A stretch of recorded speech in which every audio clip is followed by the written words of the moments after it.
Good morning, everyone.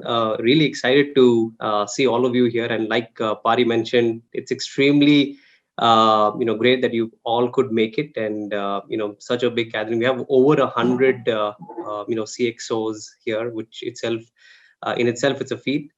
This is our first 2021 GCoE CXO forum. So welcome you once again.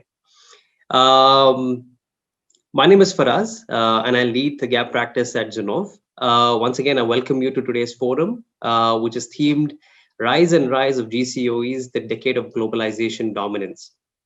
For those of you who are unfamiliar to Zinnov CXO forums, this is a bi-monthly get-together of India GCoE leaders where we discuss, we learn, and share some of the current industry shifts, trends, and top-of-mind challenges.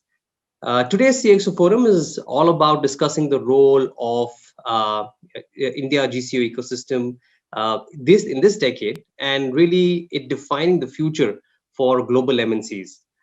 Uh, to set some context, the COVID-19 pandemic threw many a curveball for corporates across the globe, right?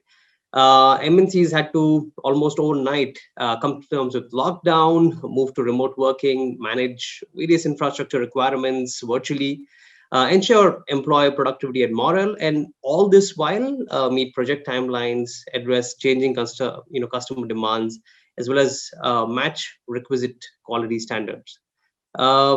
These were all turbulent times, and global organizations had to heavily rely on the support of its partners for business continuity, workload reallocation, manpower demands, etc.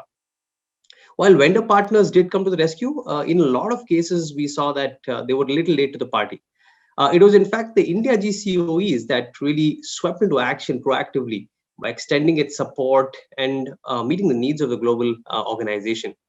Most organizations even went beyond the call of duty, right, in terms of significantly trying to help the global organization in reducing the impact of the pandemic on business and customers. We as the India GCO ecosystem showed utmost agility, efficiency, and resilience, which in turn enabled the business to stay afloat, and in many cases even thrive. The managing of this pandemic situation has really led to a significant increase of goodwill and confidence from leaders across the globe in the capabilities of India GCoEs. Um, Besides, it has also set a solid platform, we believe, for India to catapult itself into becoming a high value strategic hub in the larger scheme of things. This is exactly what we're going to talk about, right? In terms of what we've built in the last year, really supporting the global organization, delivering higher value, and and how can we leverage all the good work that we've done to become that globalization hub in this current decade actually. We will delve deeper on some of these nuances that make India a dominant globalization hub. We will also talk about and see what are the foreseeable industry shifts in this decade and beyond that we constantly need to be aware of and adopt to.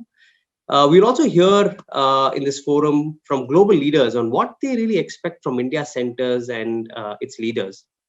And finally, we'll also have an open discussion, which basically where we speak about top of mind operational challenges and post-pandemic scenarios that we all face today.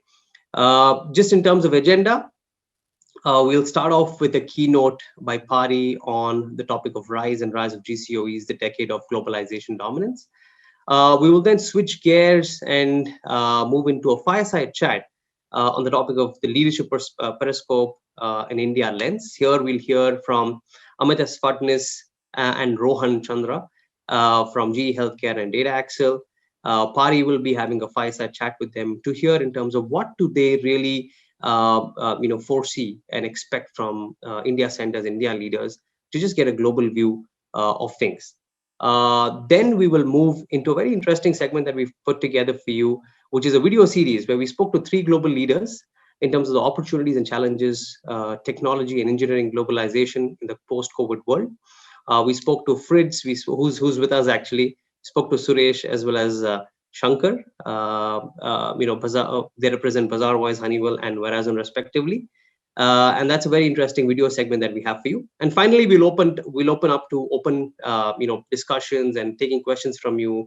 Any of the operational tactical challenges that you have, we'd like to hear from you, as well as get the opinion from all the leaders here.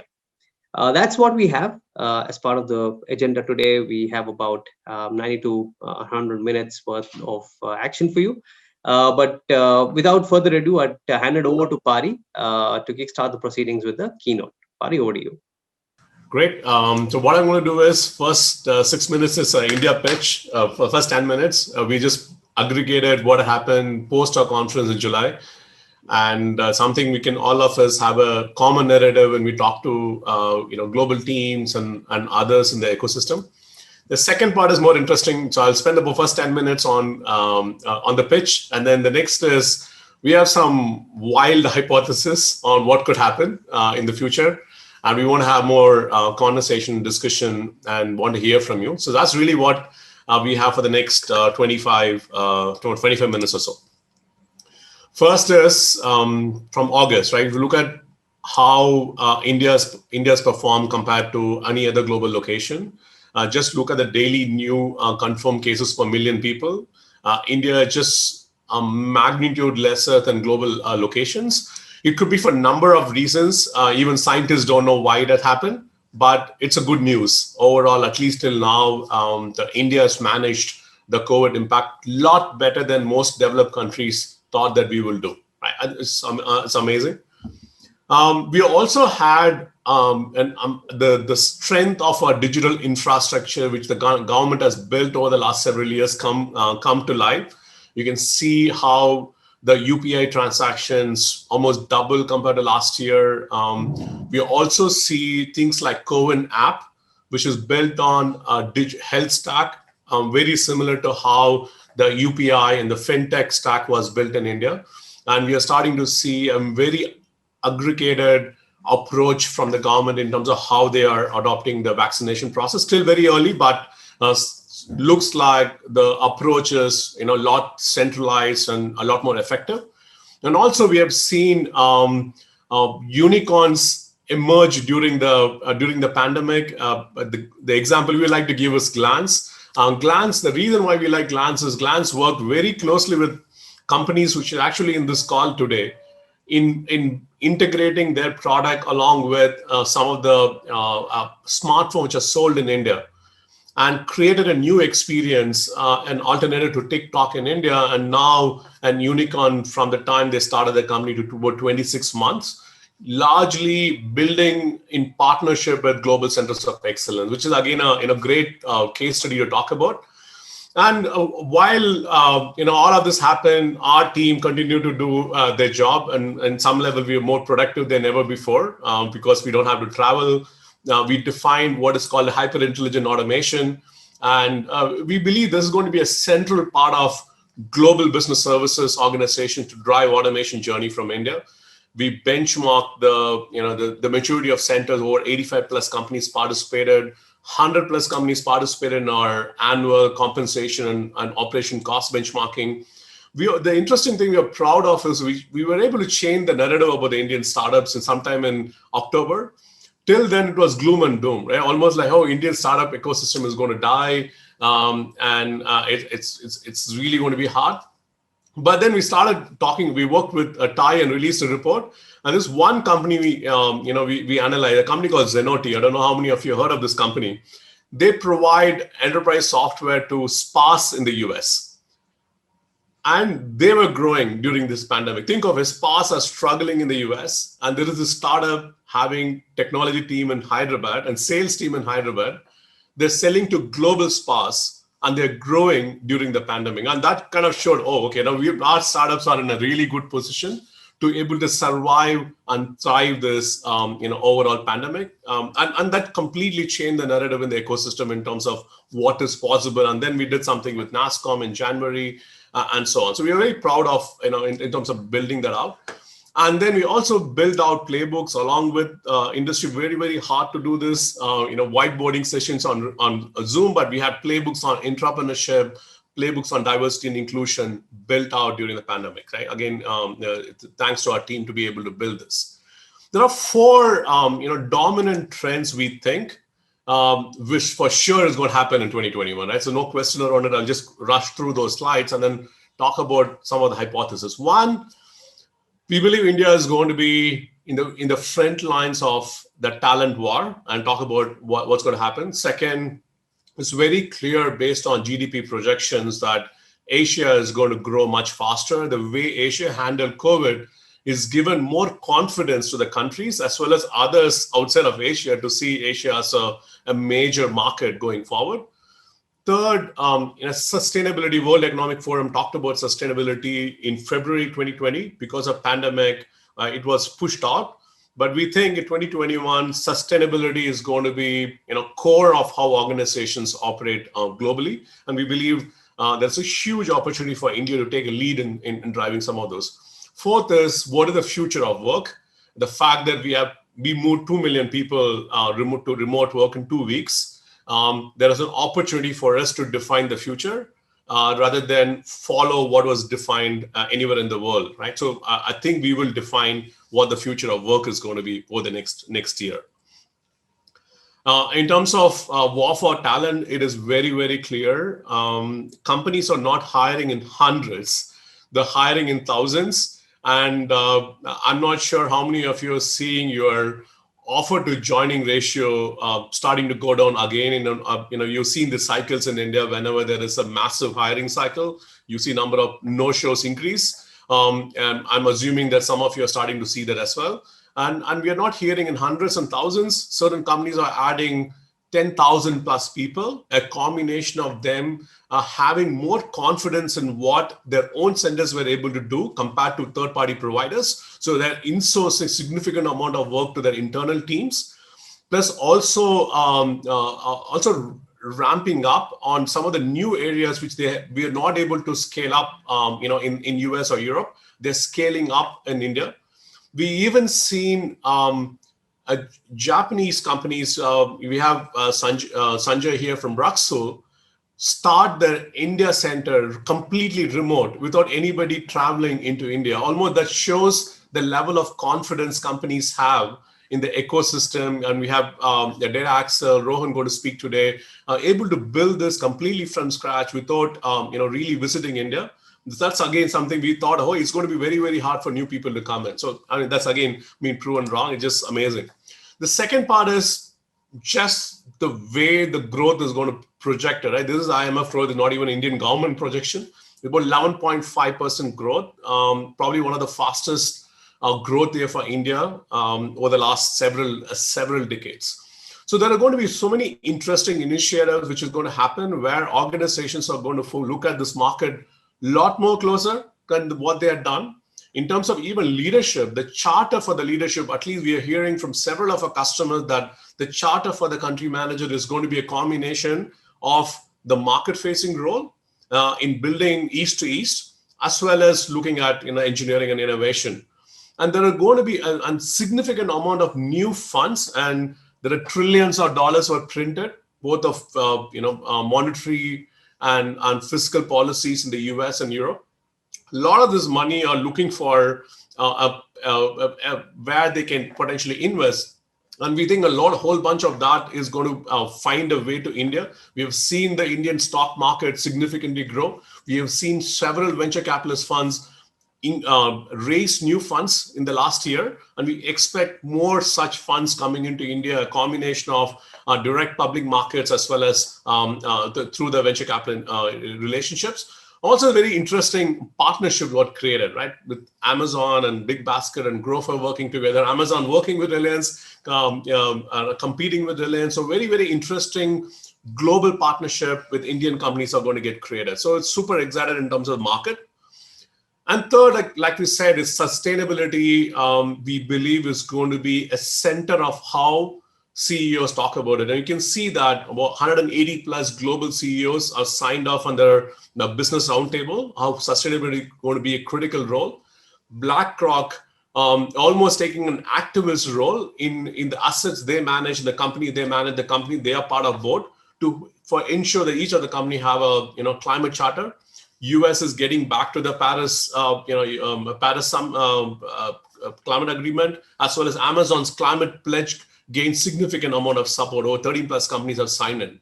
So you're starting to see very interesting initiatives started from the GCoEs in terms of how companies can work green. Second is, how do you build products which are sustainable, right? So one is the product you need to build is sustainable, and India has a legacy of 1,000 years of building products which are sustainable. So how do you take some of those and build the next generation products? Second is the process of building a product.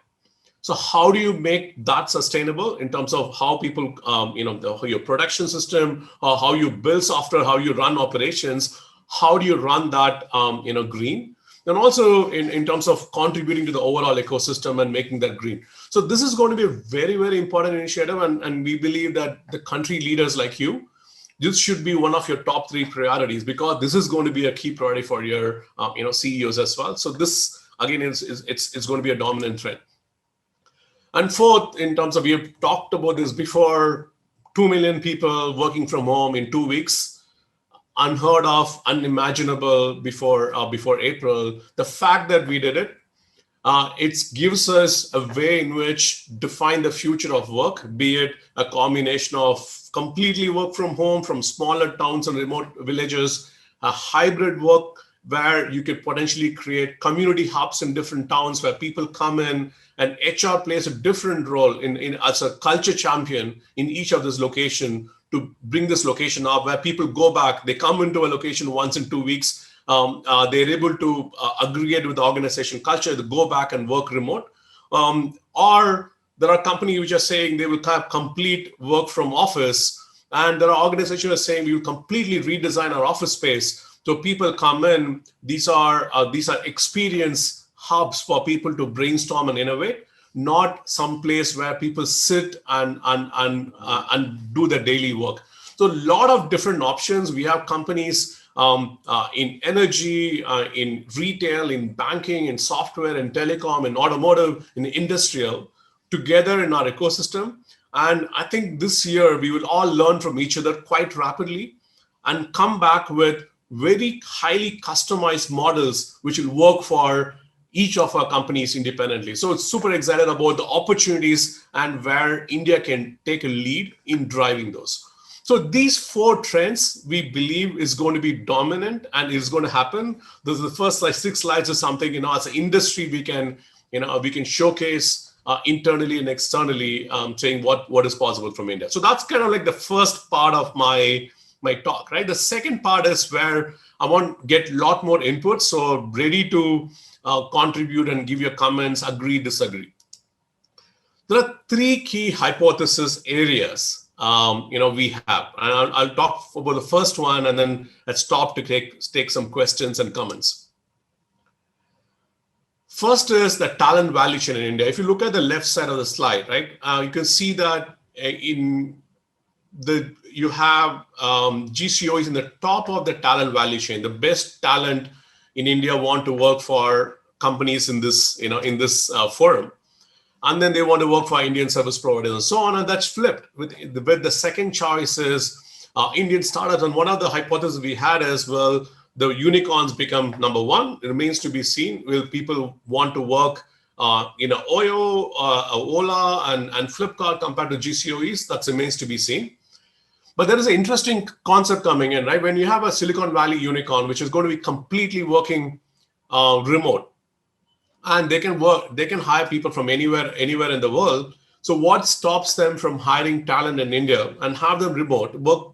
The talent we're able to self-manage and pay them whatever the compensation level they're paying in the US. Will that create a completely different level of opportunities for talent in India who can work as individuals to global company? They don't need an infrastructure like what all of you have created. Individuals can work, and individuals can get export revenue earning, like how you all of based on transfer pricing, all of the you get, individuals can get.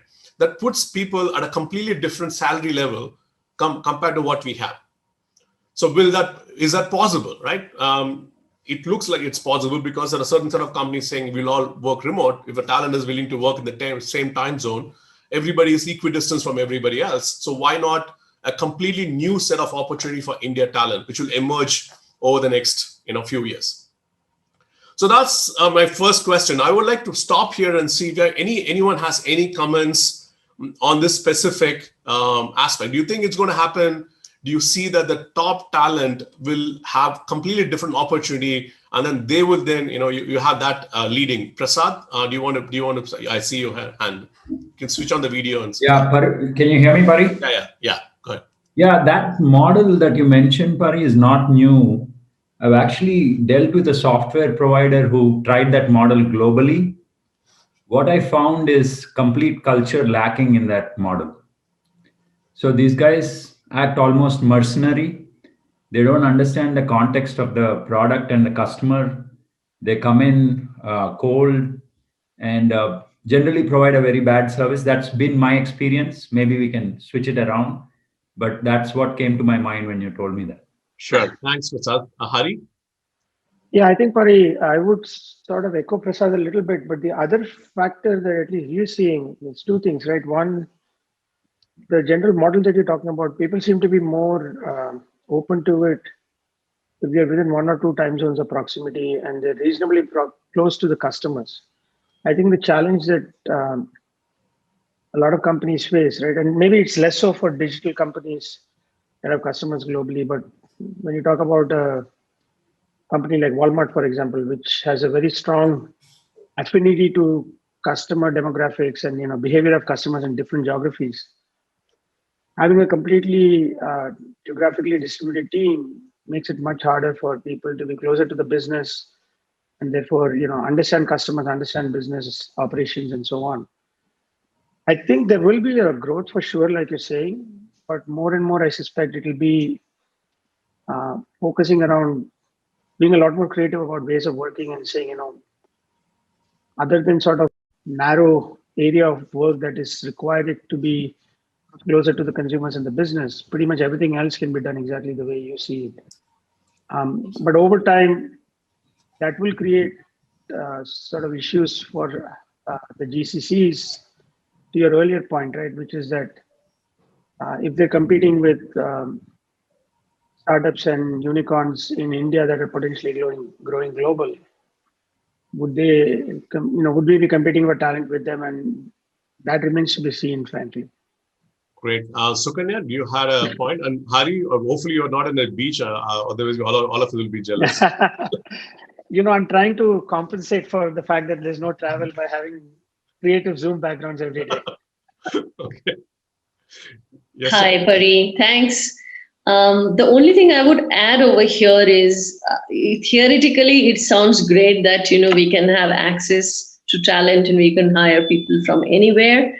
What we experienced in 2020 is, yes, we did all our onboarding virtually, right? But assimilating, integrating these people into our culture has been a big challenge. Also, understanding of our products and how we work together, which is again part of the cultural component, is a big challenge. The third is innovation. Virtually working over Zoom, where you have some idea and you want to walk up and share and you start drawing on the board. I think that is absolutely not possible. We continue to run a lot of our virtual innovation forums. Participation is coming down. The quality of output is not there. Even when we ran innovation forums with IIT students, the quality is not up to the mark compared to what we have been used to. So I don't think work from home, virtual is a solution. I think we have to figure out a middle ground, where yes, we are able to provide more flexibility, but in person, coming to office is really important, especially in the IT sector, if we want to continue with the quality of work and the innovation and integrating teams, where we are breaking down silos, which is what I'm sure all companies strive for. Thanks, Sukanya. So I have a few more people raising hands. I'll just ask another question and then I'll get to others. So model we want to think is just a question. You have data scientists in the US who are getting paid.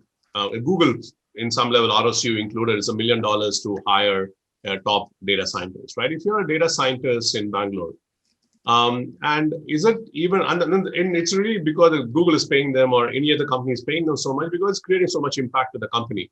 Just because somebody is in Bangalore, why should they get paid 1/5 of that compensation? Does it even make sense for us to tie in compensation with cost of living for a top talent? So that's kind of my first question. And second is, if you look at the movie industry, you look at sports, the top talent have agents, right? We have recruiters, you use recruiters and they represent you. But are we going to see a scenario where the top talent, the top, I would say 5% of talent globally will have agents who will represent them? And then, and to Prasad's point, maybe they are mercenaries, but you need mercenaries to go and build a great movie or a great game, and they can build a great product, and then they can move on and the rest of the organization drive it. Are there a different construct which is going to make talent at the top very similar across the world and no differentiation? Is it something any of you see? And I have Sanjeev. I think you have a data science team both in India and US. Great to hear your view, and then go through a few more. Right. Morning, everyone, and thanks, Pari. This is something that we are already sort of. I don't want to say struggling with. We're thinking about this as we're thinking about returning to work. We are thinking of a hybrid mode kind of a thing where maybe 2 days a week we come into work and the rest of the days we work from home. The tricky part that we're dealing with is what about people who want to work from remote locations like their hometown? And one of the things that our HR folks are, HR and we call it total rewards within Ericsson is basically the compensation folks. They talk about how do we compensate somebody who's living in, let's say, Indore or some other part of, some remote place in UP or what have you. Do you compensate them with Bangalore salaries? And this is something, it's not straightforward at all. So I think even within the Indian ecosystem, we're talking about whether somebody should be getting a Bangalore salary or a salary calibrated to the place the person lives. The point that you're making about global talent actually getting paid for what they're worth, and somebody in Google in US could be offering a job to an engineer sitting in Bangalore and offering US salaries.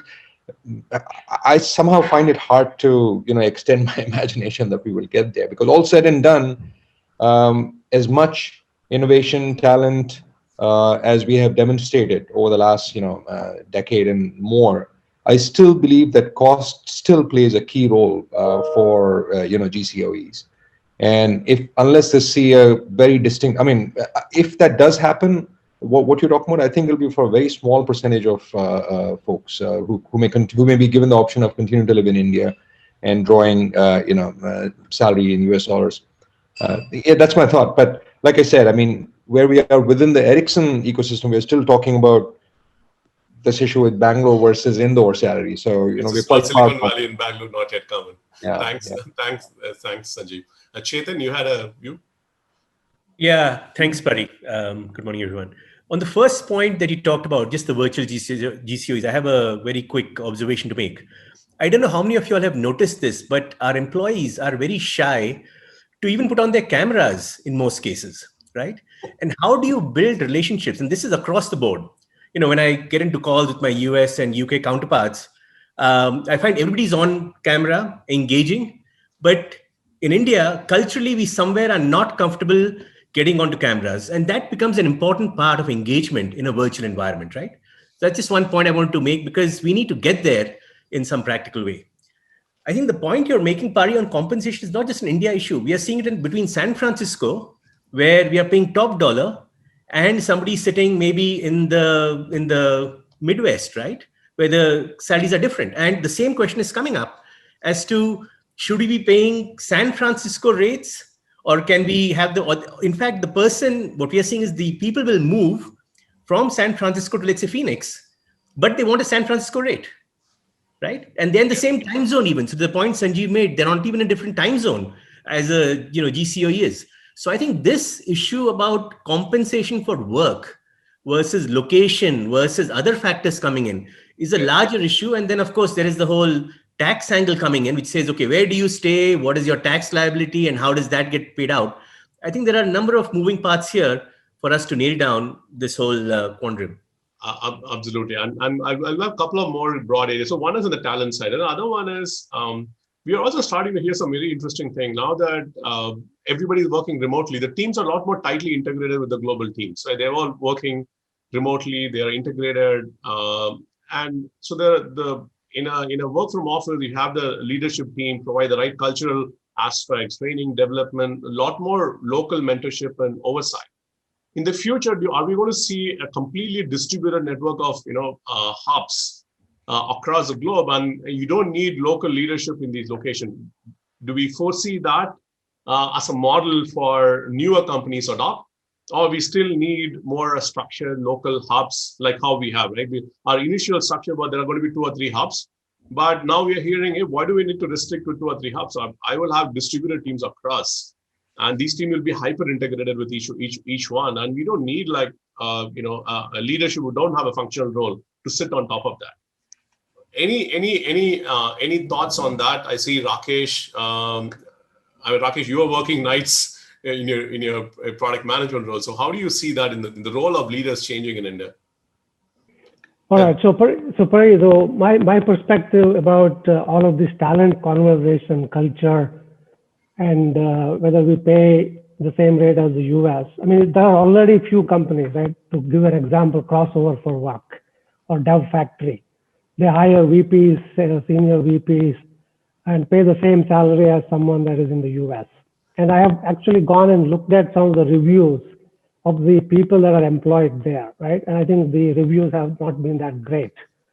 While they don't allow people to collaborate in person, they don't make a provision for people to travel and get together, even once in a while, to build that relationship to the point that Chetan and others mentioned. I think it will work in a few scenarios, but making it big in a mass scale probably is a challenge, right? With the same inputs that several people spoke about. If you want to build innovation, if you want to build the organization and culture, always remote working may not be the best choice, but hybrid model, meeting free Fridays, those are some of the ways in which you could make the cultural shift per se. I think the whole concept of the US of independent contractors becoming mainstream in India is still distant reality, but maybe it will pick up. Got it. So perhaps maybe take a couple of things. Rakesh, it'd be great to hear from you and a couple of more people, and then we can use the later part of the session for more discussion. Go ahead, Rakesh.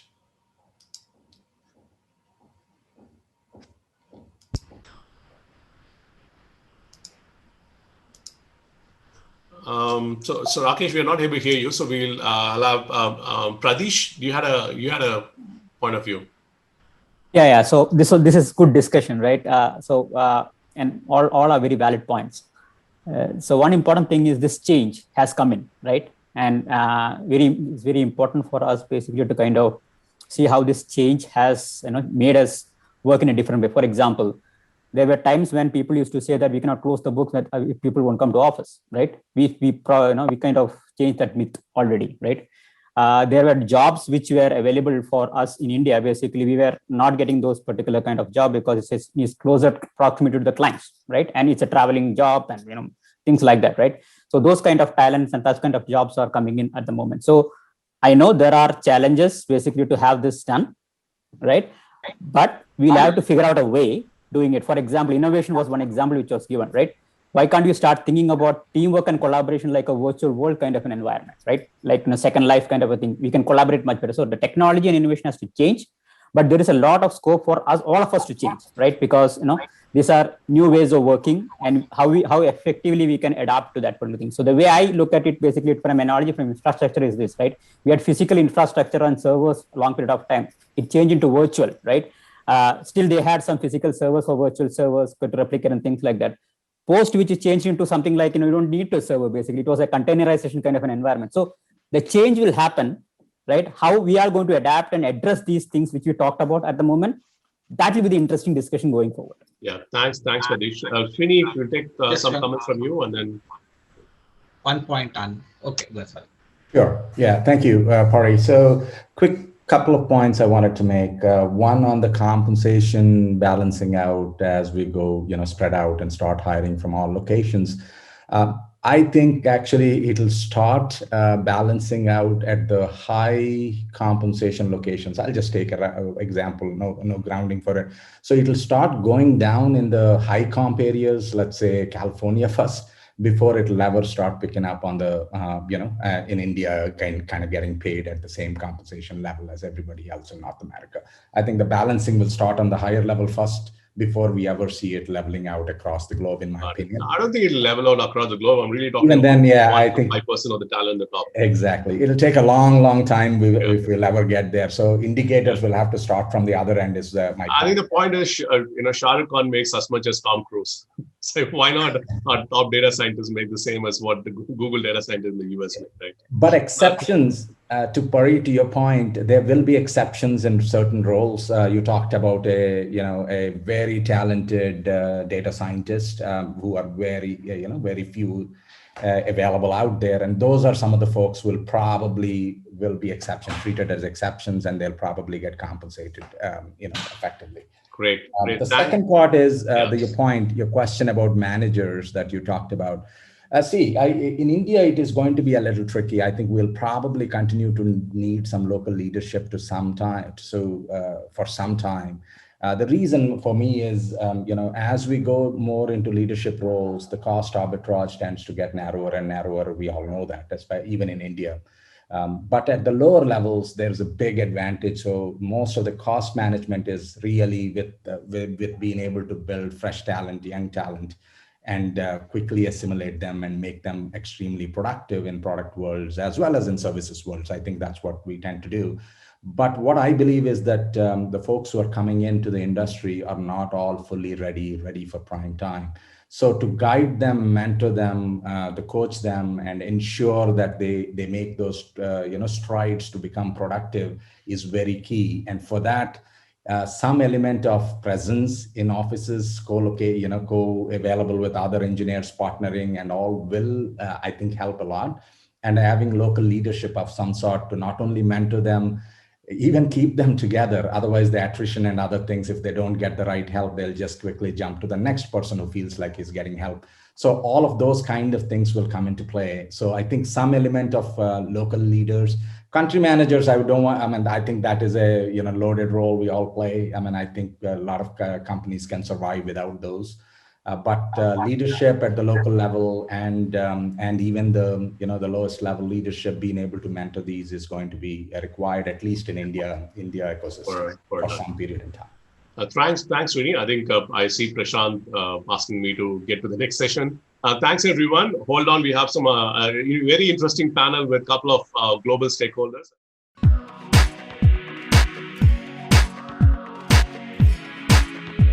Yeah, shifting gears, we'll move into the fireside chat.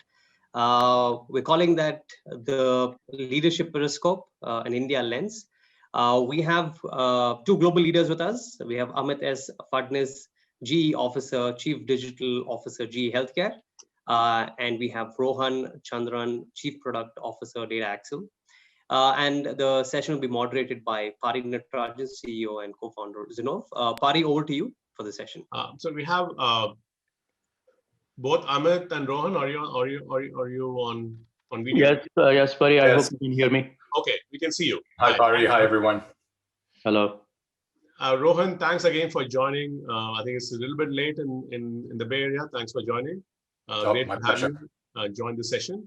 And Amit is the most adventurous person I know. He's the only person who has traveled back and forth between India and US during the pandemic. So Amit, where are you? Are you in the US or are you in India? No, right now I'm in Bangalore. Absolutely. Okay, great. Enjoying the weather, looking at the conditions in the US right now. So super. So let's dive into the questions. Amit, this question is for you. You have played the role which a lot of people in this call have played before. You run Cisco, 9,000 plus engineers driving billions of dollars of revenue for the company. and now you're running G Digital Global for the healthcare business. How has your perception changed in terms of what is expected from India by a global leader when you are a leader in India versus now you are a global leader? Is it a change or is it the same? Well, actually, I think it's largely the same, because even when I was at Cisco, because of the size of the operations and the responsibility here, there's a lot of global content anyways, right? But I think it's also changed in a few ways, frankly. And I've been sort of, now I'm on the other side and I have a big team here in India. And I also have teams in other locations, right? In Hungary, and in Europe, in sort of Western Europe, as well as different parts of the US and China. So you sort of get a different lens, because you sort of look at the globe and you look at what are the pros and cons of doing things in different locations, and it's pretty interesting. Actually, it's pretty interesting dynamics. I would say India is a very strong story still. Okay, but there are a few things that we definitely need to watch out for, and I think the earlier conversation was really very interesting and really good points there, basically, right? I think there are a few cultural elements. So let me touch on this, right? So there are a lot of product capabilities in India, obviously, okay, from an engineering standpoint, and a number of companies have significant investments here. I think what I see as the biggest gap at this point in time is many of the engineering leaders still lack the total market context overall, right? I mean, if you really and by the way, I talked to the teams here that I have, and they're doing great work. Quality of work is good. All of that is in place. But where they sort of fall behind is, the global context, right? Who's your customer? What are you really solving for? What is important at this point in time? Are you taking the full responsibility of it, right? So, I see a number of leaders even now sort of waiting for somebody to say, hey, you need to get this done. And then it happens. It really happens well, okay? But there's a little bit of that 5%, extra ownership that will go a very long way. So that's definitely one thing that I see. The second thing is, and I think this was mentioned on the conversation, previously, I also see the inability to say no. Okay. A lot of times there is a tendency Amit, did you say no previously in your previous job? More no's? I think, yes, I would say, and I was notorious for it, frankly. But I had, to be frank with you, I had great relationships and I didn't have to worry too much about the consequence of saying no. But I think culturally we worry a lot about saying no, right? So the tendency is to try and say, when we want to say we will try, we will say we will do it, right? And that actually causes a lot of problems in general. So market context, and this is very, very important. The other element that we need to sort of understand is, look, there are other locations which are actually coming up very strongly, and India needs to sort of look at that very carefully and say how we're going to continue to differentiate, right? For example, I have a team in Hungary, okay, great talent, really, really good talent, a little bit more expensive, okay, about 100K, per engineer on an average. But the government gives significant rebates, right? So when I account for all the rebates and everything, it comes down to about $65,000-$70,000. Still a little bit more expensive than India, frankly, right? So because we are on an average, we are averaging around 55K, depending on what type of talent you are getting. But what I see is that, that sense of ownership, the overall product context, the global view is a little bit higher in, some of the senior folks in Hungary, for example, or in Poland. Obviously, Paris is a different issue because they're, you can consider them as a high cost country essentially, and so on and so forth. And China, because of the size of the market, you sort of tend to get a lot more ownership in the teams there, because they basically drive a lot of development that happens in China for China, and they have that ability to sort of say, okay, I own it end to end, I'll take care of it, and so on and so forth. So that's I'll stop there. But there are a few things that I've sort of changed my perspectives on. But the biggest one is I feel that I would really encourage the teams here, and especially the engineering teams here, to get the global context, have the ability to say no at the right time, and take end-to-end ownership of what they want to do, essentially. Yeah, thanks, Amit. And those are very valid points. And talk to Rohan. Rohan, Data Axle is a very interesting company, and data is like center of every enterprise. And you are providing that aggregated insights to large companies in terms of how to target consumers. And when you had a choice of, especially during the pandemic, choose choice between India versus Latin America versus Eastern Europe to be able to establish a presence. What was your thought process, and how did you choose India? Yeah, that's a great question, because we went through this exercise. I worked with India and opened an office there early 2000s, and then I've been using Eastern Europe in my career through then, actually Romania very strongly, and that's worked out brilliantly for me. Great language skills, great technical skills, and a good time zone differential, which is one of the key challenges with India. And we came back to this, and it was that question, okay, where do you go? How important is the time zone? And actually, when we started our process, we were very focused on in time zone to work with our existing engineers. We're a 50-year-old Midwest-based company in the US that has never worked with a global operation. And it's more of a 9-to-5 culture. And the thought for people of, okay, I'm going to have to get up for early morning calls and late night calls, that's antithetical to the way they work. But at the end of it, for us, the cost thing is neither here nor there. Right? There's a little bit of an advantage. But I think for us, the scope of talent at scale, and we're looking at this as a long-term strategic play. We're a 1,500-person company, and I imagine in 5+ years, maybe half our company as we scale is in India. Trying to achieve that in a city in Romania, for example, it's a lot more difficult to access that depth of talent. And that was probably the biggest tipping factor for us. I think, a lot of the things Amit said really hold true. If I look at my expectations when I opened in India 20 years ago, and my expectations now, my expectation is actually the same, but my expectation that my expectation will be met is very different. And that leadership and ownership that Amit was talking about is probably the most critical thing in that, right? We're looking to build an organization that is one. I'm very much a globalist to where you guys started this morning. And we need that leader and that team to operate as that, which means taking that ownership, means being comfortable, challenging, saying no, as Amit said. And all of that is just essential. And it was one of our challenges in hiring that person for that role. And we're thrilled with the person we brought on board. And I love it because every week he's saying no to me in a constructive way. Absolutely. I think thanks, Rohan. And one of the other questions, this is good contrast in terms of looking at locations and why you chose India, scale, long-term, and the fact that your leader is doing what Amit said, which is great. I think you hired the right leader. Yeah. And I'm not sure if he's in the call, but you should feel happy. And coming back to on the question of leadership, Amit, there is one question in everybody's mind in this, right? Many of them talk about it, many of them don't. But what should be the role of a country leader, right? So many of them have this as a full-time role. Many of them have it as a functional role. Where as soon as it becomes as soon as they have a direct functional role, the amount of time they spend on the side becomes, less than 5-10%. And what is there a right answer? You've seen it. You're now seeing it from a global leader perspective, right? You've played all these roles. So what's your perspective on the role of a country leader, and what should they prioritize? Yeah, and I think, to be frank with you, that's a tricky question, right? Because it is very contextual to what the maturity of the company you're looking at and the level of investments and things like that. But generally, look, I went through a huge journey at Cisco at 15 years, right?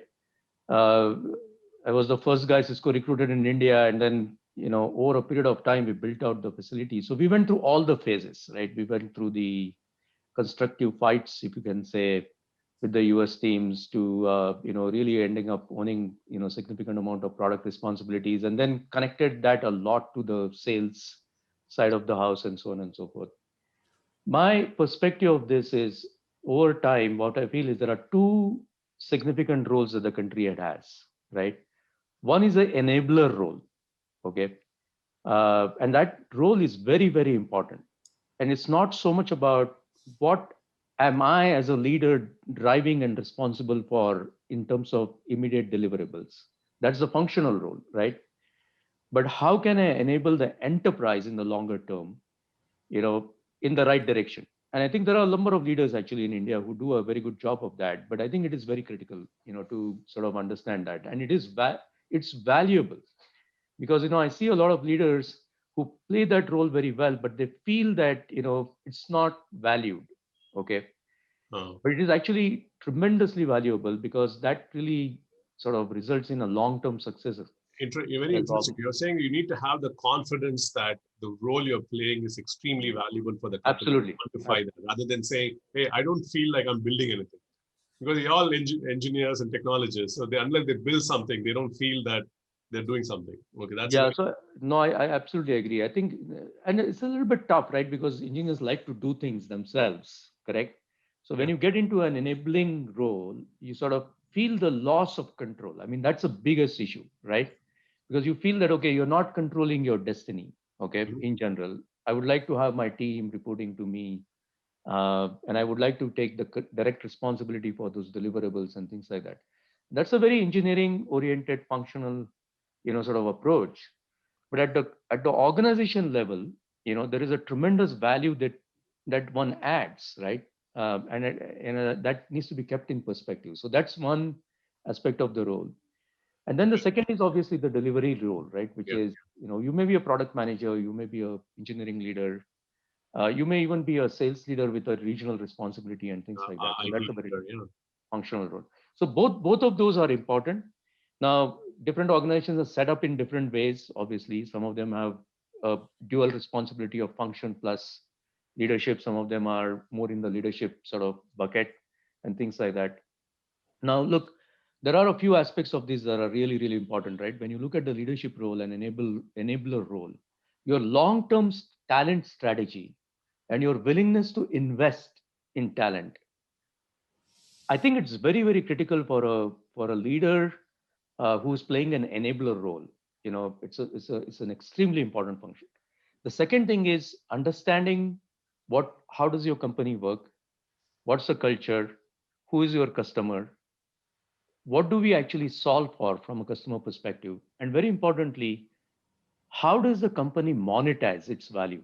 Okay, because a lot, specifically if you talk to the engineering teams, they struggle with this aspect of it, right? And if the enabler function can bring all of this context and educate the teams about, what needs to happen, it will be tremendously valuable. Correct? I just want to double down on what you said there at the end, Amit. That is the most critical thing, right? That understanding of any leader, and from a global perspective, when you're looking at whether they're in India or Romania or the US, we all have to operate as one. That understanding of the business outcomes and the purpose and the value that needs to be provided to your business's customers. That is the critical thing that leader can provide and provide that context for the team. And then, whether they play tactically underneath that a functional role or an administrative role, you'll surround them with the right, lieutenants or generals to create that gestalt for that overall leadership. So if they happen to be functionally great, you hire some operational administrative generals under them. If they happen to be in, administrative genius, you hire the functional lieutenants, but they have to provide that context. I think Amit kept using the word enabler, and that's spot on. The other thing I'd say for now that was very pertinent to us as we hired just now, referencing the talk you had earlier, adaptability is a particular quality in these times.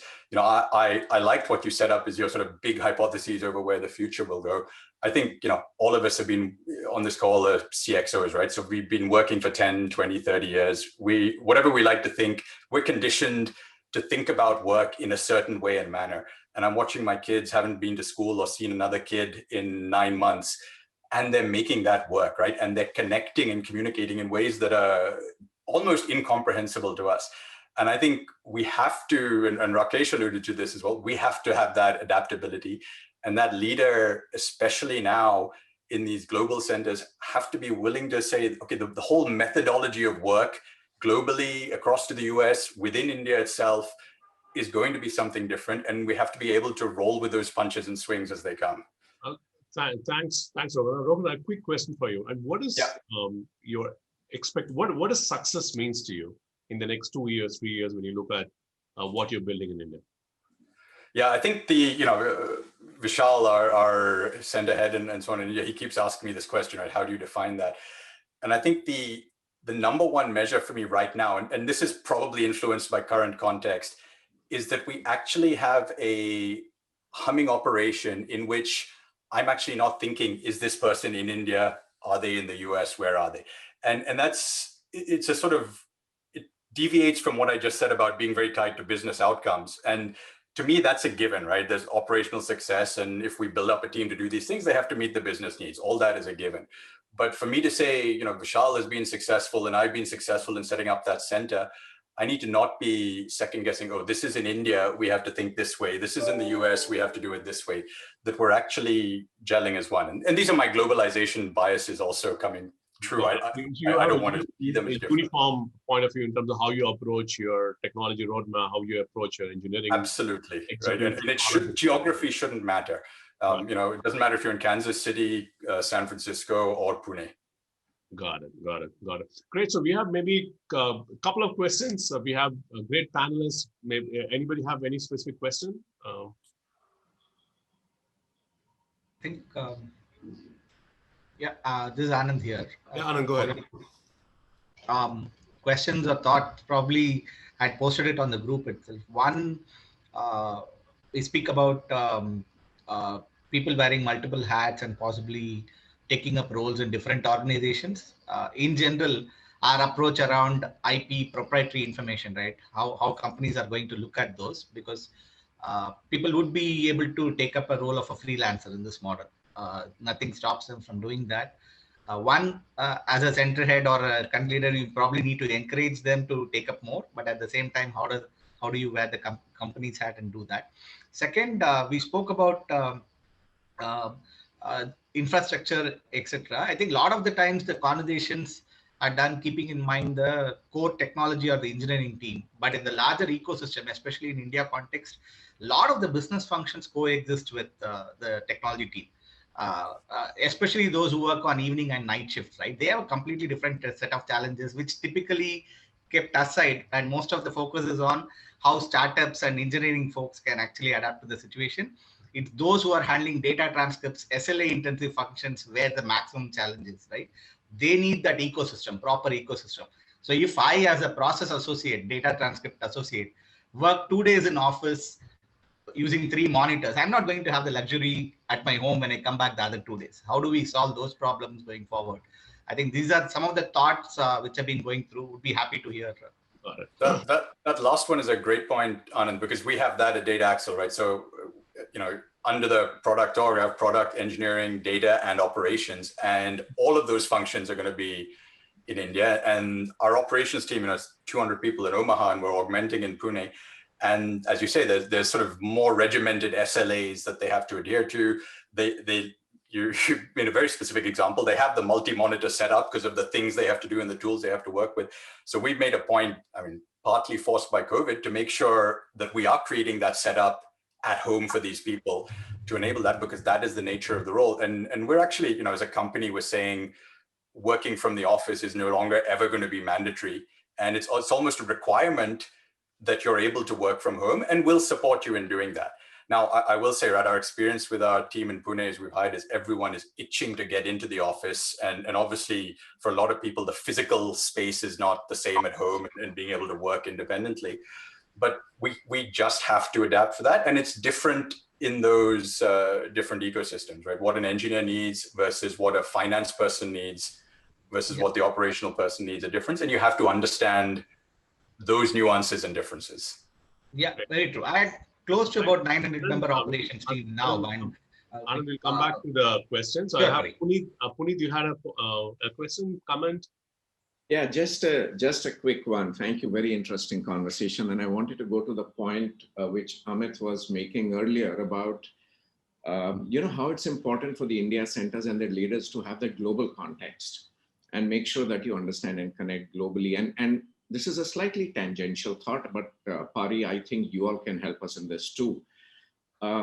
We have to start changing this notion of conversations around the fact that, our semantics should not be such that it is GCoEs versus the parents. So even now when we say the rise of the GCoEs, it's a little sort of, let's look at our GCoE world and what do we want to do. And we need to make sure that doesn't disconnect us from our parent. And it's about how each one of us adds value. We don't have to be the same in the way we do it. We could be very different, I feel. And just wanted to react to what Amit had said on that and share it. Absolutely. Amit, any comments? Amit, you're on mute. No, so look, I completely agree. And by the way, this is very contextual, right? Because every organization has a slightly different context. So obviously there is no one size fit all sort of solution here. But look, at the end of the day, the more, you create most value when you directly contribute to the business and to the customers and the outcome, right? It is not about whether I have 50 people, 100 people, 200 people, how much am I managing and things like that, because that's a cultural thing, and it's not just in India, it's also there in other parts of the world. Still, in a lot of places, first line managers think that the size of the team is a success criteria in general, right? So, but look, every organization has context. I'll tell you a context that I'm dealing with, right? Just to sort of illustrate the point. Every organization will have silos, right? And we have our silos, right? So there's no, we are a large organization, we have silos.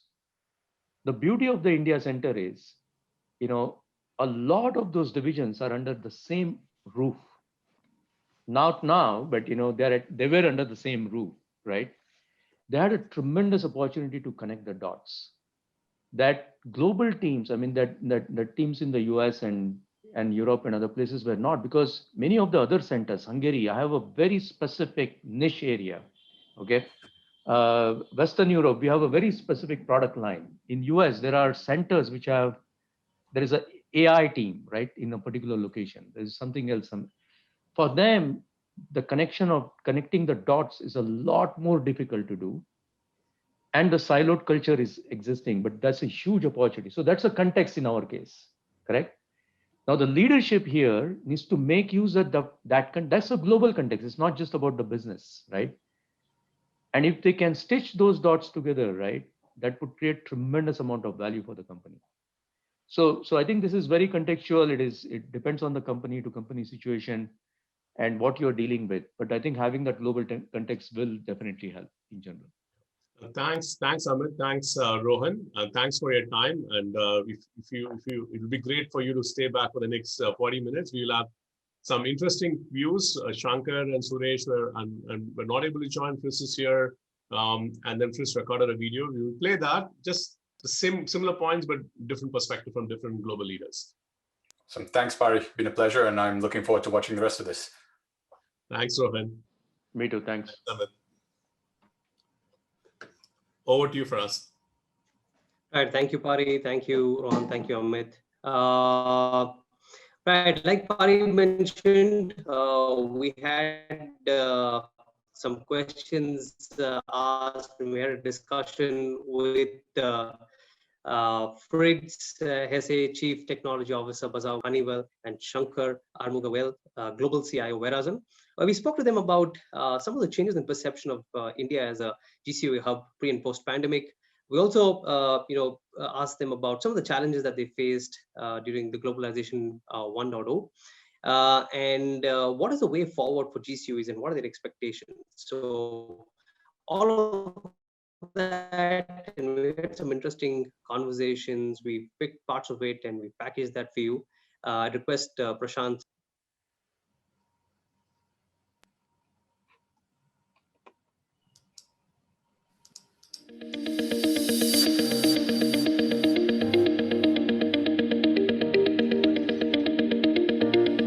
Well, we've always had a very positive sentiment on India, and have a large portion of our technology workforce there in India, about a third of the organization there now.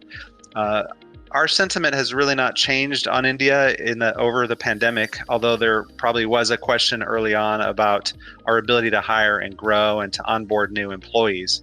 But that team has doubled over the last year, so it's proven that it can work.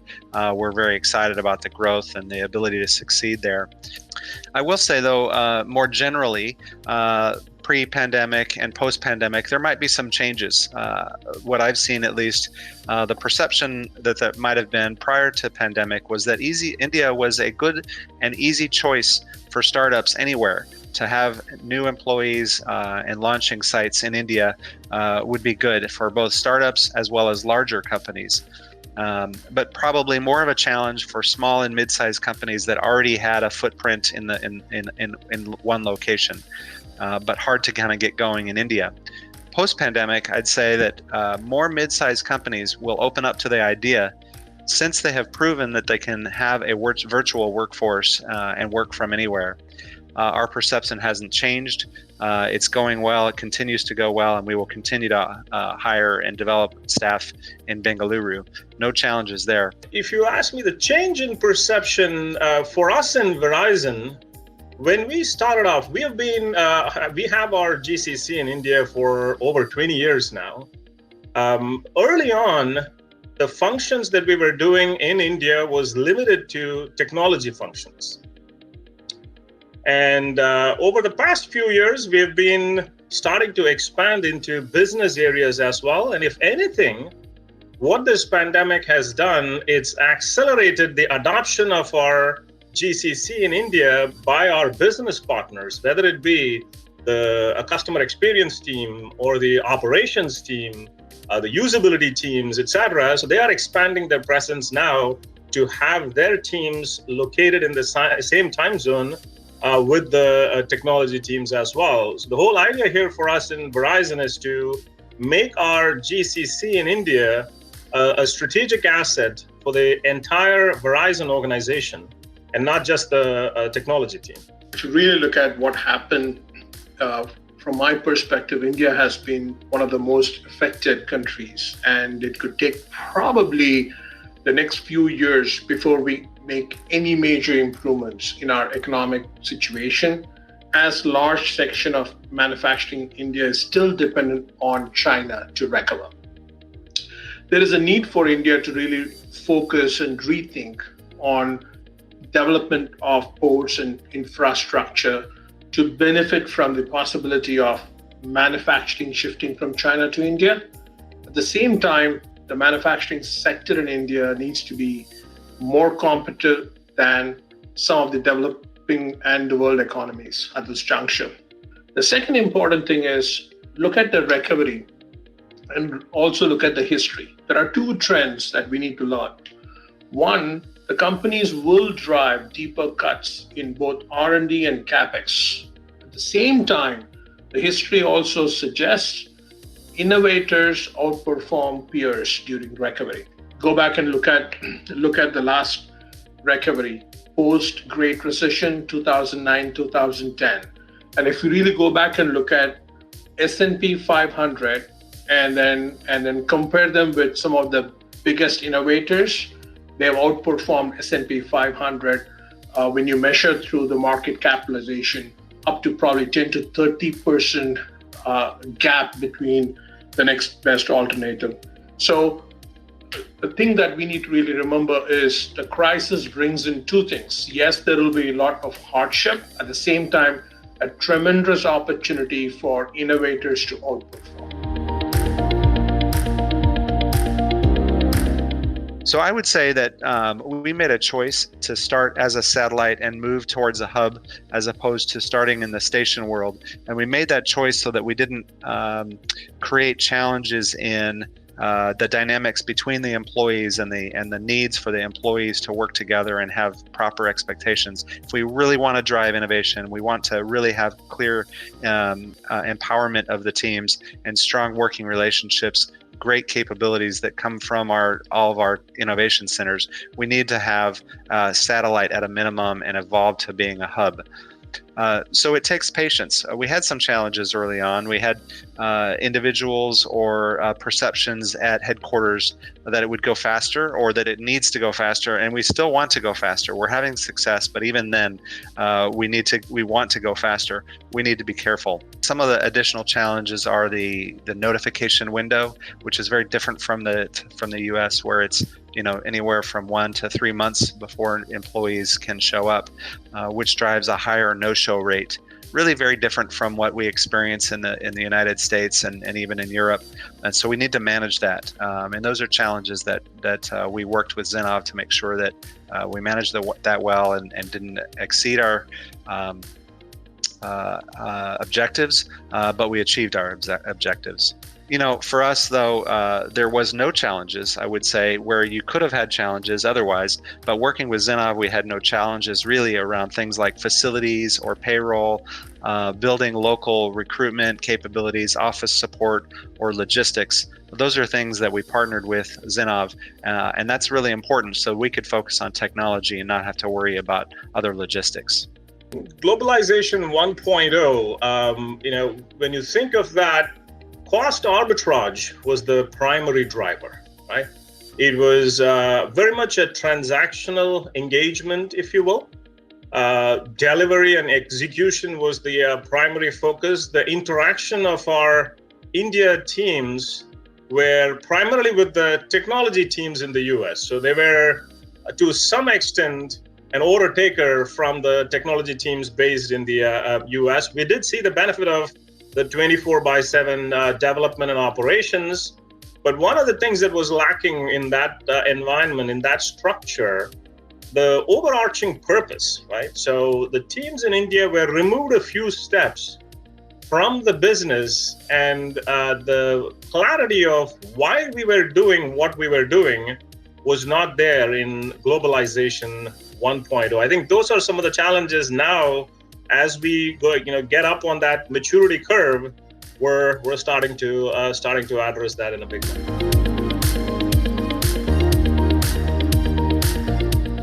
For Bazaarvoice, we are still looking and evolving to becoming a transformation hub. Our India leadership is fantastic. We have a good, strong team there, but we have to recognize it's not all in his control. It's not all in their control. There are other factors that influence outcomes. And so there are challenges to make that happen. We'll address them, and I'm sure we will succeed. Some of those challenges, first is that India, for us, is not a current market for our sales, for our revenue organization. While it is on the horizon for our global sales expansion, it's still probably a couple years away.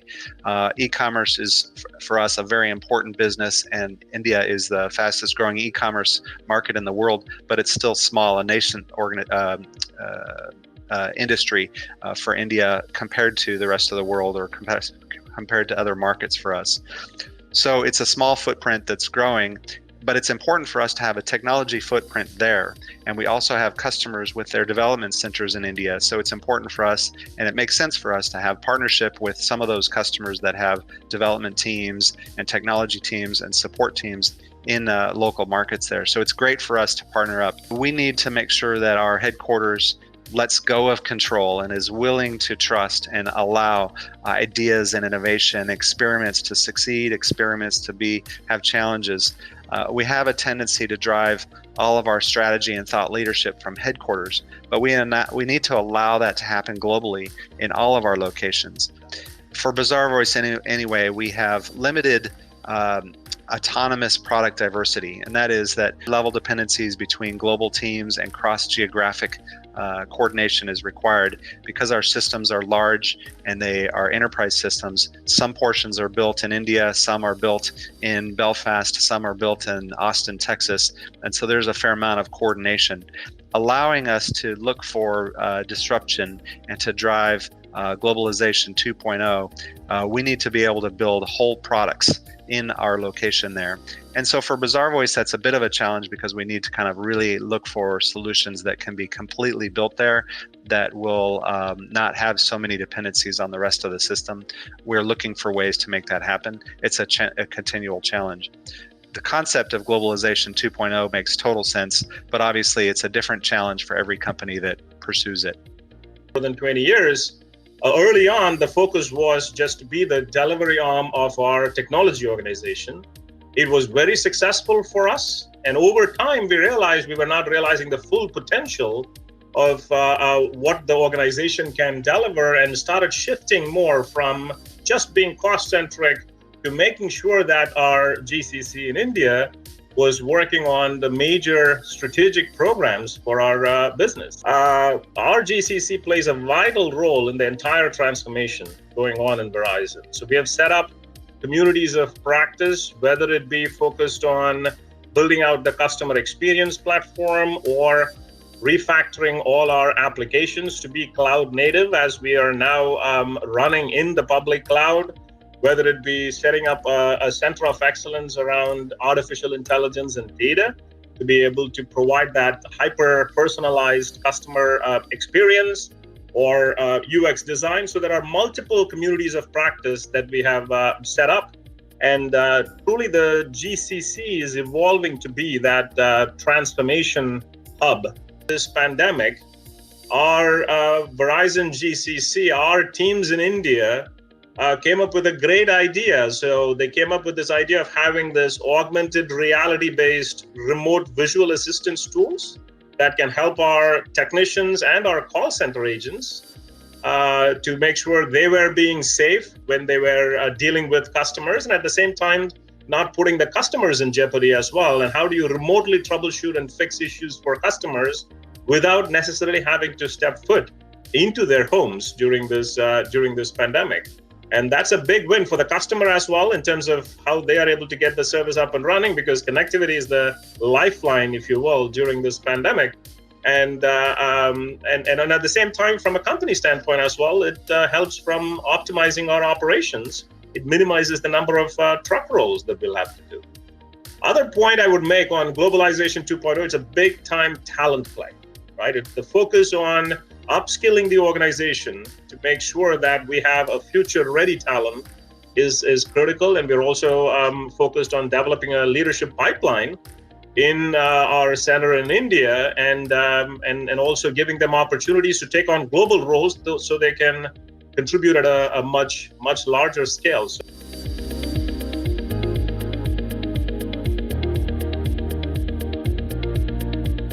We had a strategy, we had a focus, and we knew that we had to really innovate for India. But post-pandemic, a lot of things have changed. Look at the end markets, logistics, e-commerce, healthcare, manufacturing, safety and industrial markets. Things have changed dramatically. Time is now how digital and technology is going to play the most important role to prepare for future proof pandemic world. Given that, I'm bold enough to say my expectation locally with our India team right now is go faster, look at those end markets very differently. We got to really reset our bar very differently, both from strategy, portfolio, capability, and approach. We want to spend more time with customers, healthcare customers, agriculture customers. We want to be spending more time on the ground, and we want to learn, and we want to innovate with them compared to say Honeywell can innovate on its own. And we are open enough to listen to all the ecosystem players. We want to work with startups. We want to work with some of the technology players. We want to work with government agencies. So if you ask me, I think the approach that we are taking right now is much more, the momentum is 2x or 3x than what it used to be 12 months ago. And the needs are right there in front of us. And this is something that I'm excited about.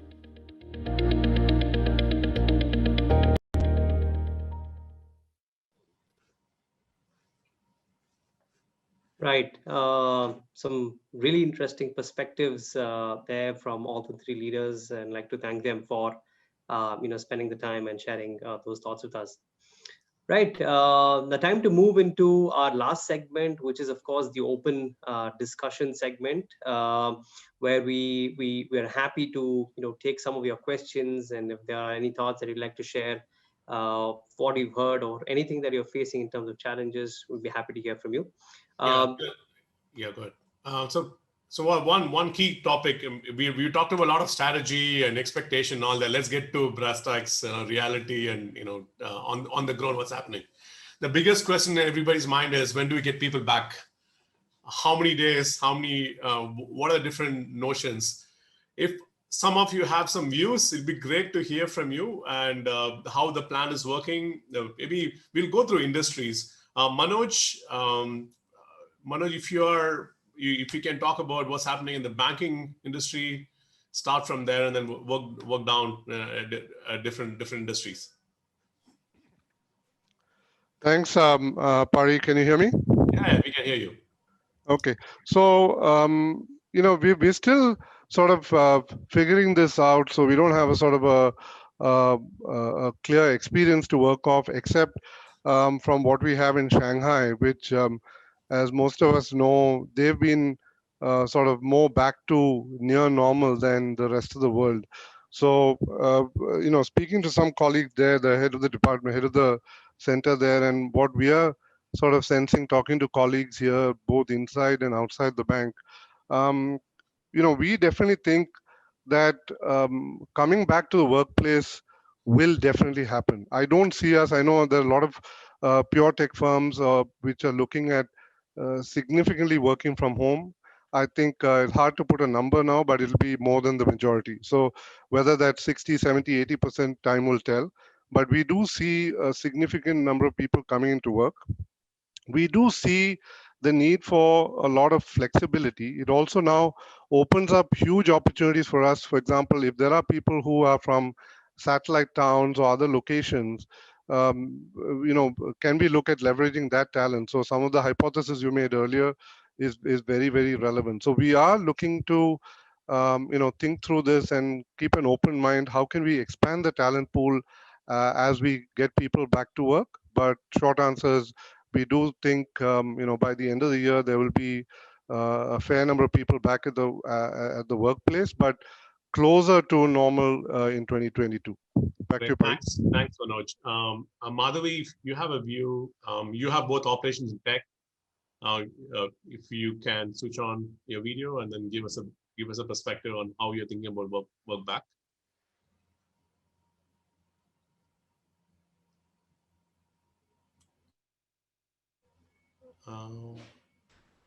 Madhavi, are you there? If not, Puneet, anything from a bank side, what's happening on RBS? How are you thinking about getting back to work? So, Pari, what we are doing is, I think it's pretty similar. We are just trying to monitor the situation pretty closely, because all the earlier things which were spoken, even in the earlier conversation of culture and all, are absolutely important. We are looking at a new steady state, which is not as extreme as it would be in some of the Western markets. And we are looking, because we have many more freshers and all coming in, but we have started already working towards getting back to the office. But when are we actually going to finally, switch it on and let people go is a little bit away. But I'm hoping it'll be literally within the next quarter or so. Next quarter or so. Okay, great. And maybe we have folks from healthcare, pharma.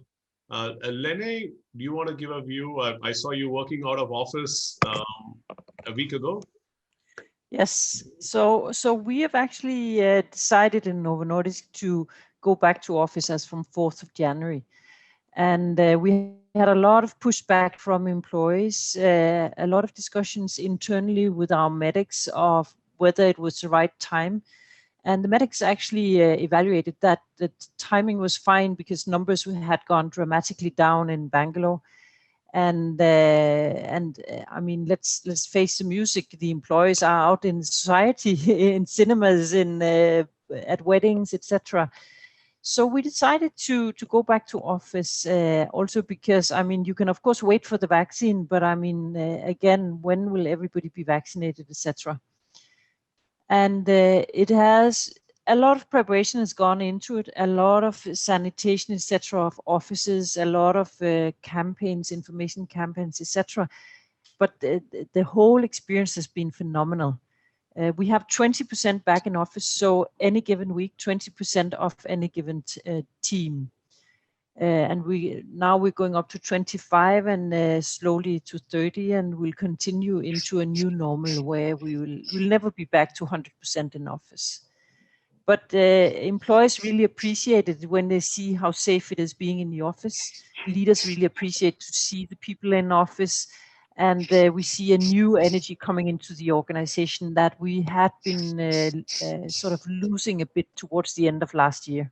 So a very positive situation, and I must say, when I speak to other GCCs, everybody's struggling with when it's the right timing. So I think it's just about deciding on now this is our right timing, and then really plan for the change management and then jump into it, because it'll never be easy. Great. Thanks, Renee. I think great to see you taking the lead, and I'm pretty sure based on your experience, several of the companies will start looking at as well. Sunil, from again going back to banking, I want to talk to a couple of people because it's more highly regulated industry as well. Sunil, is there any perspective? No, very similar to Novo Nordisk. What Lene mentions, we have started starting February 1 day in a week, and now starting March 1st we'll make it 2 days in a week. So the expectation is that people will come by teams so that they are able to do their planning sessions, brainstorming sessions, their show and tell, all the rituals that normally are well done in a team context. So they will sort of plan their way, and we have tools in place so that at no point in time, the office is beyond the capacity where social distancing can be followed. So we are going to be we already are at 25% in office. We should be at around 40% starting March. And same things, there is an initial reluctance or change management before they take the first step to come to office. But once they are in, we see a dramatic change in their mindset, and they're really happy to get out of the monotony and the routine and balance. You see that brainstorming sessions, what you have, it's better than what you're doing right now remotely. How's it been the experience? Oh, no, absolutely. I think people really like the spontaneity of having debates, dialogues, which are very constrained. When you are 10, 12 people in a Teams or a Zoom, it's not the same as being in a large room and discussing as with clipboards, with boards, etc. So it really helps, and also to do some one-on-ones about careers, about performance, and all of those are also better done in a safe way, of course, but still in a physical sort of a setting. Thanks, Sunil. Srini, you are more a software provider and technology and operations provider for Srini from Pfizer for banks. What's your view? How has it been again in Chennai? Is it something different in Chennai and Pune and Gurgaon, location-wise? Hey, good morning, guys. How are you? Look, I think I was just going to say, Pari, there's always, when we come out of this, there's going to be always people who will continue to work from work permanently, and there's going to be folks that are going to work from home permanently. So you're going to have this sort of bell curve, right? And then somewhere in between where I think it's going to be not anymore for just coming to do work for the sake of work, right? So I don't think you're going to see, the regular day-to-day output happening at work. But that said, I think it's also going to lead into a bunch of sort of thoughts around how you restructure your office space to be more collaboration oriented. How do you rotate teams around, things like that. But are you starting to restructure your office space, make it more collaborative? We definitely are. We were already structured to be a lot more collaborative, but we're probably going to take some more space. We're definitely going to thinking about going to a hoteling capability. Nothing before probably end of second quarter, right? At least that's the timeline we're looking at. Nothing in the next 3 to 4 months. But similar to what everybody else has said, everybody's itching to get back. Great. And then move on to other verticals. Hari, retail. I don't know, you're a retail or technology company, or you're both from Walmart?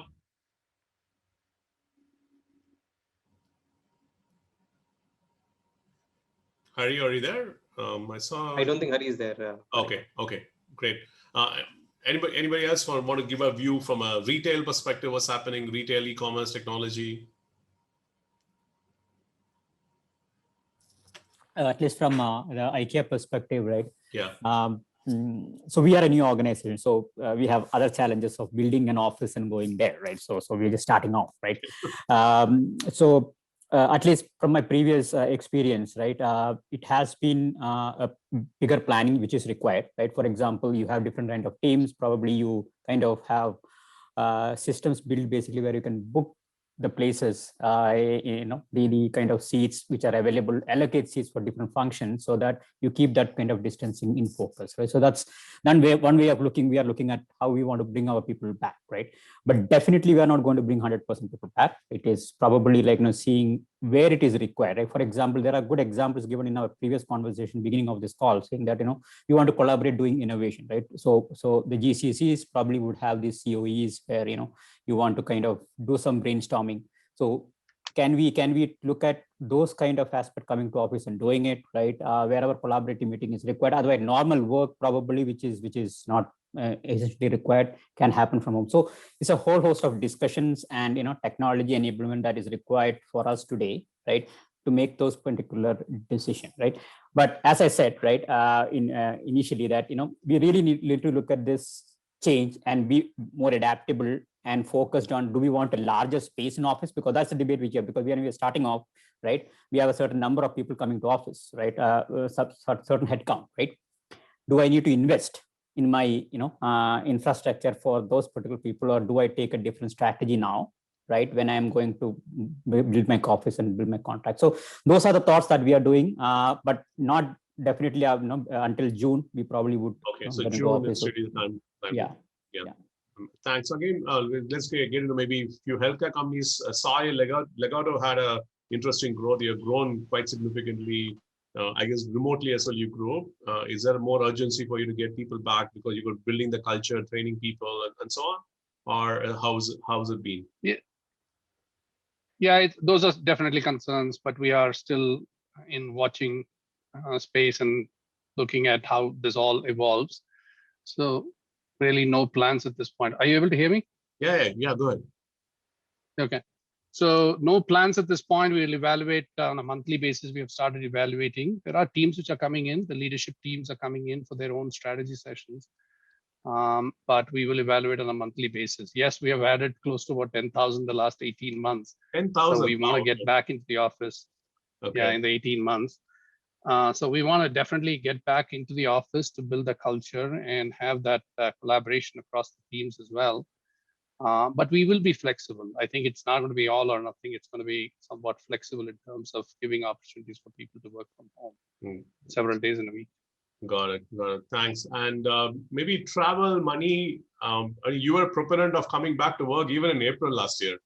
Are you back to work? I'm in office and I got delayed, got stuck in traffic. Yeah. So the old times. The old times are back, and for a change, I'm feeling good about it too. So Amadeus, all our global offices are open at this time. Pretty much the company took the approaches. The site leadership decides when it's safe enough to open your office, and given the Bangalore numbers or the low Bangalore numbers, we are open. Around 10% of our staff is coming in. We plan to get to 40% from March 1st. 40% as in we switched to a hybrid work model where every employee is expected to come in 2 days a week and can work 3 days a week from home. Philosophically, the company is not believing in a work from anywhere. So we are not an organization which says people can work from any remote site.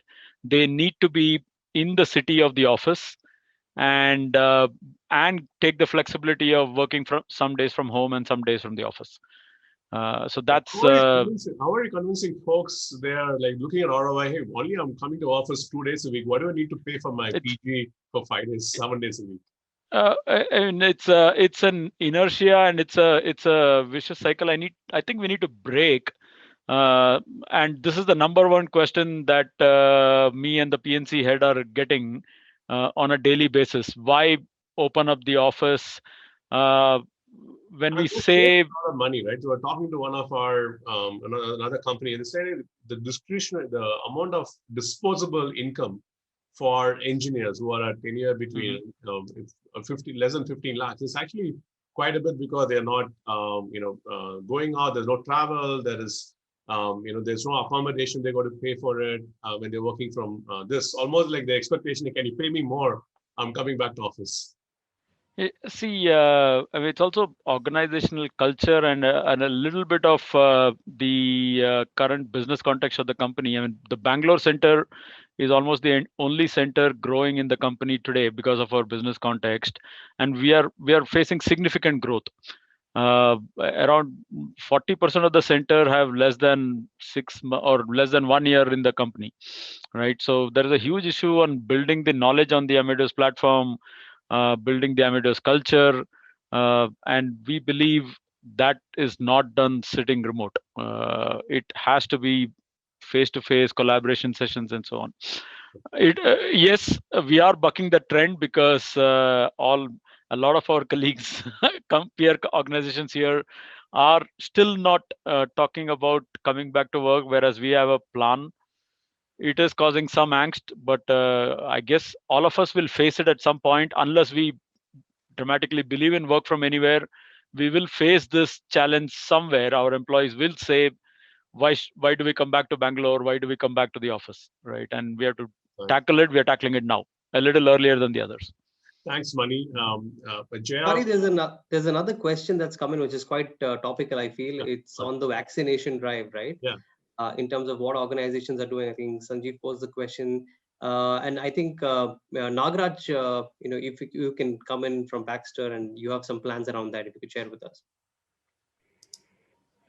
Yeah, so certainly, from an office perspective, we have a manufacturing plant in Ahmedabad, right? While we don't do the vaccines there, we have a full force working, I think, pretty much since May, because our anesthesia and several other products are in huge demand. Our R&D organization is back to office. They are lab bound, almost about 125 people. And we are in discussion to get the vaccines for our employees as soon as it is realistically available for commercial use.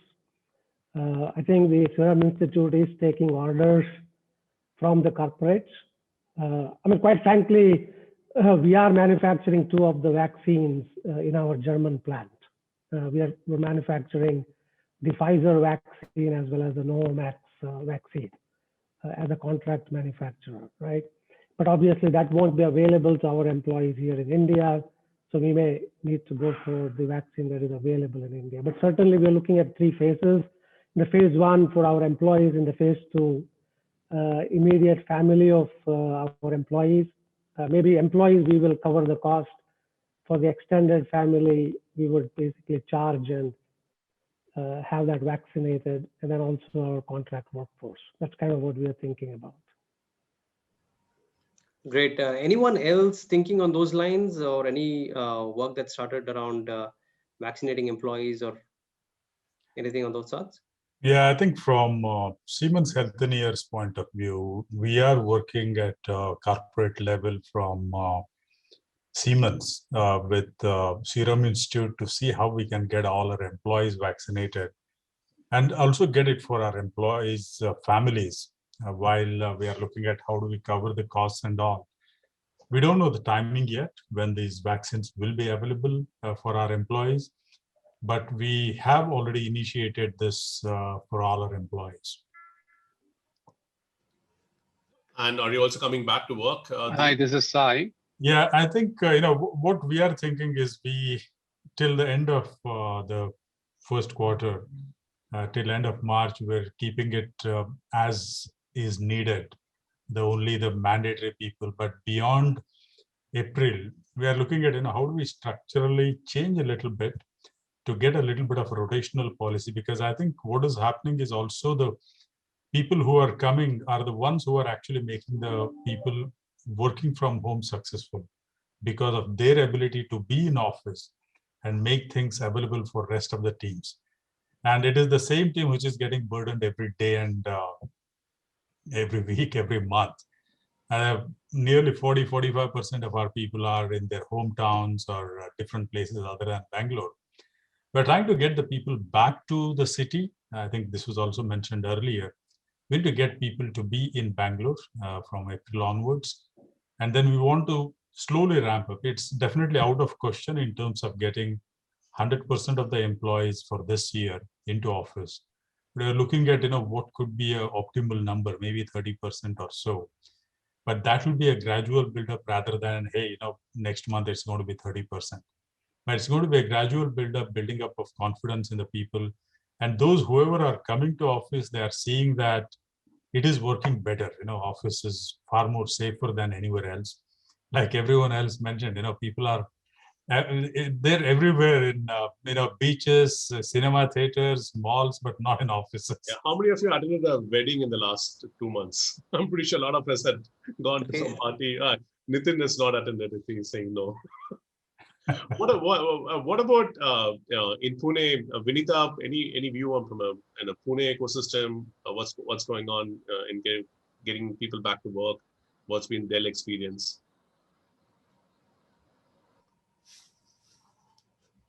Not sure. Vinita is there. I can take it. Go ahead, yeah. So I think overall the Pune was, as you know, one of the worst affected, and things are getting much better like everywhere else, but I still think that it's not at a level where people feel comfortable to call employees to office.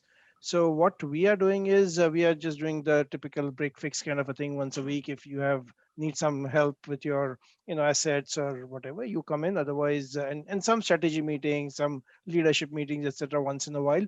But we are not permitting otherwise people saying that, look, I would like to come and work from the office. However, we have kind of started socializing the idea that, as against people talked about once a week, twice a week, we are thinking of a model where we do 1 week in office and 4 weeks from home.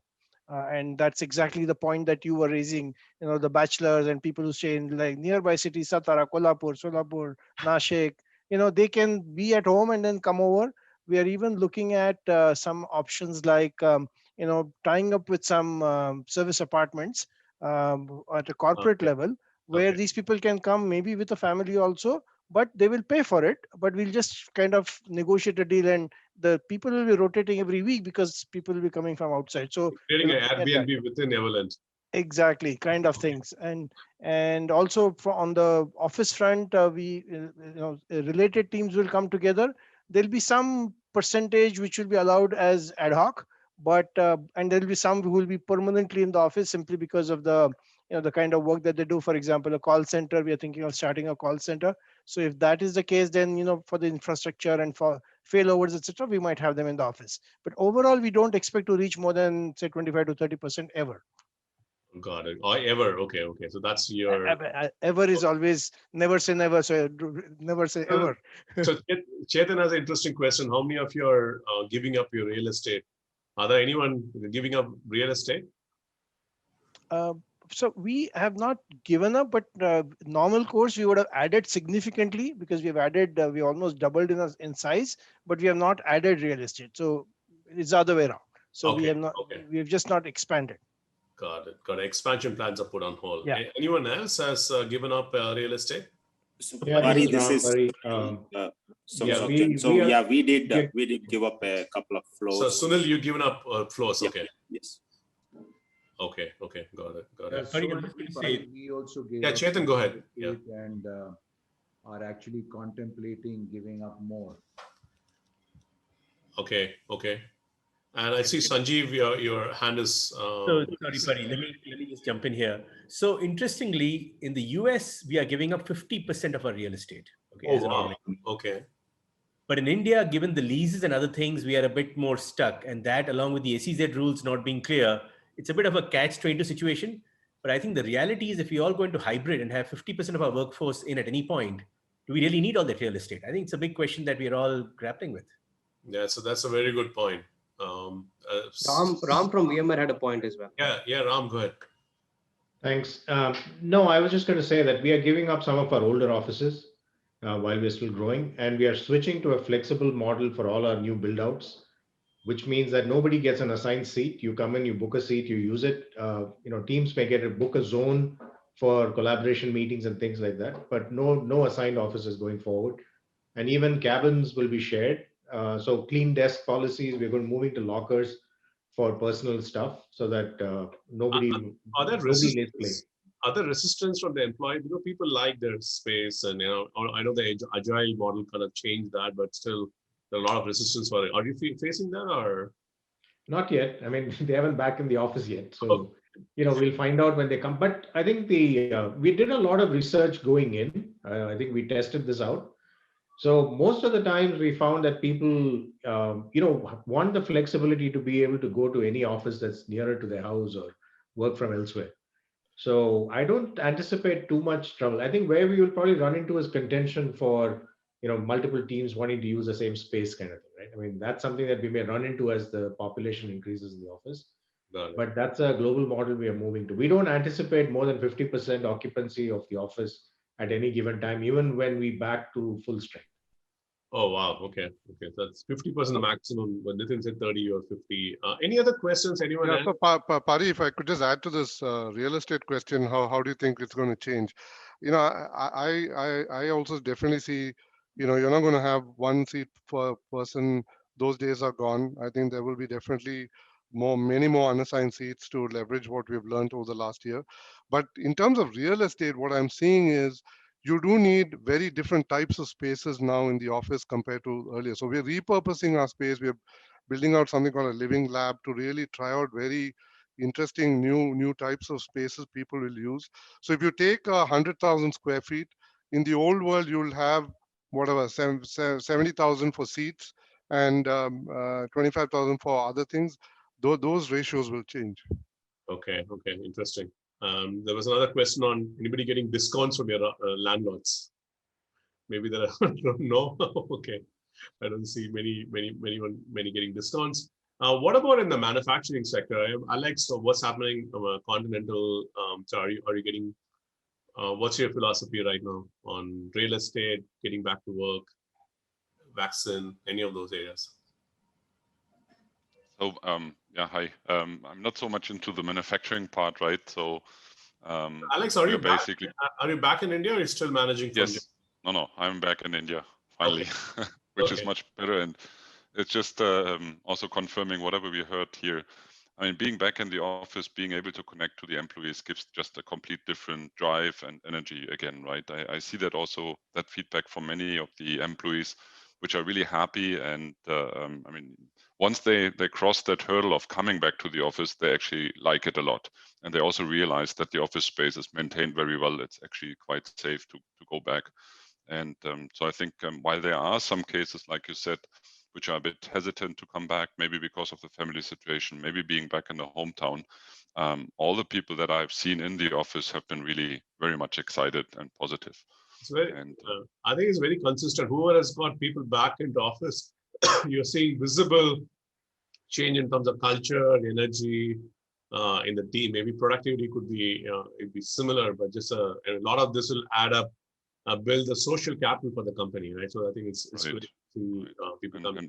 I mean, my example I always give, I mean, if you run, right, when do you give your best performance? When you run for your own, or if you run in a team, right? I think just the energizing factor of being together, encouraging, right, cheering up and so on is just different in that. And as we discussed on the vaccination, I mean, I saw a comment here also in the chat. The ethics part of that is actually something we looked at as well from Continental.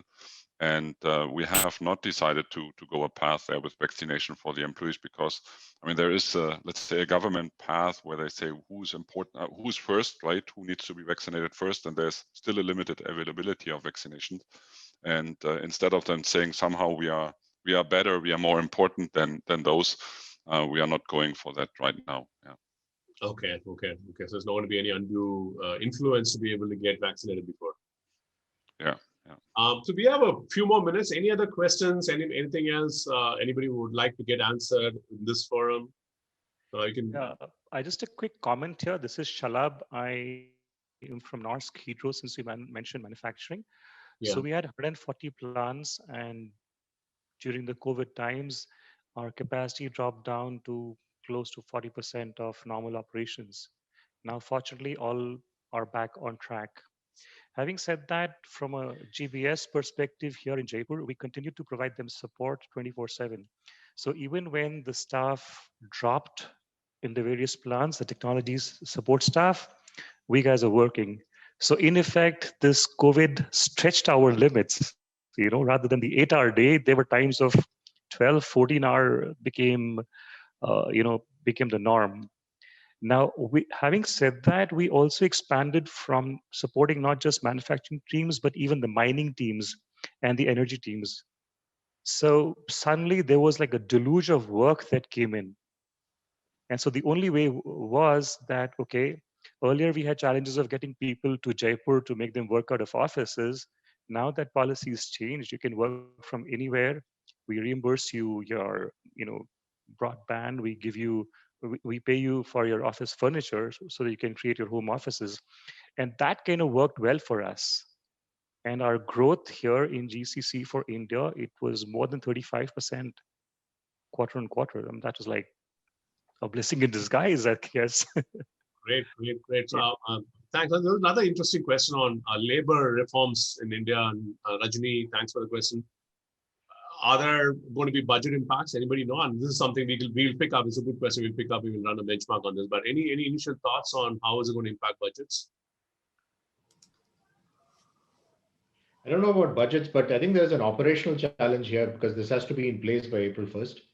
So I know our teams, a cross-functional set of teams working on it, probably get a readout in the next week or two.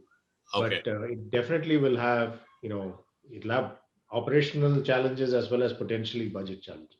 Right? Got it. So figure it out. Yeah, Ram, if you're early on that, so maybe if you don't mind, we reaching out and then learning what you have and propagate it across. Sure. Yeah, because I think all the payroll systems have to reflect this by April 1st. Okay. Super. I know all of you have meetings post this, and if you have any other questions, send it out to us. I'll be happy to answer those. As hybrid work becomes very important, we will start to see us run these surveys regularly. Thank you, everyone. Thanks, Zinnov team, Faraz, Prashant, and others for organizing it. This is the first time we are doing in Zoom, and I think it went reasonably well. Thanks once again, and hopefully we'll meet some of you in person. And I did one trip to Hyderabad to meet few people in person. Definitely a better experience than Zoom, and I look forward to the opportunity to meet all of you in person quite soon. Thank you.